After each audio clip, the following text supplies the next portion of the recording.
حياكم الله وبياكم. عيد فطر سعيد علينا وعليكم جميعا وعلى الأمة الإسلامية.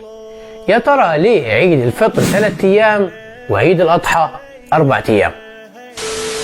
روى الترمذي وأبو داود عن أنس قال: قدم رسول الله صلى الله عليه وسلم المدينة ولهم يومان يلعبون فيهما، فقال: قد أبدلكم الله سبحانه وتعالى بهما خيرا منهما، يوم الفطر ويوم الأضحى. ففي الحديث دليل على أن عيد الفطر يوم وعيد الأضحى يوم. طيب ليه عيد الفطر في يومين زيادة وعيد الأضحى في 3 أيام زيادة؟ بص يا سيدي، بالنسبة لعيد الفطر فوفقا للشريعة الإسلامية هو يوم واحد، بيبدأ من غروب شمس آخر يوم في رمضان وبينتهي بغروب شمس أول يوم في شوال.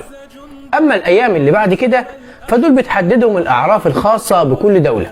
ففي دولة زي مصر مثلا بتحددهم يومين زيادة بعد أول يوم، وفي دولة بتحددهم 4، وفي دولة بتحددهم 5. أما بالنسبة لعيد الأضحى فهم 4 أيام وفقا للشريعة الإسلامية. اليوم الأول هو يوم العيد، وال3 أيام الباقيين هي أيام التشريق، وبتبدأ أيام عيد الأضحى من يوم 10 ذي الحجة وبتنتهي مع غروب شمس يوم 13 ذي الحجة. لو استفدت بالمعلومة يلا شير الفيديو عشان غيرك يعرف. دمتم في أمان الله، صلوا على رسول الله، السلام عليكم.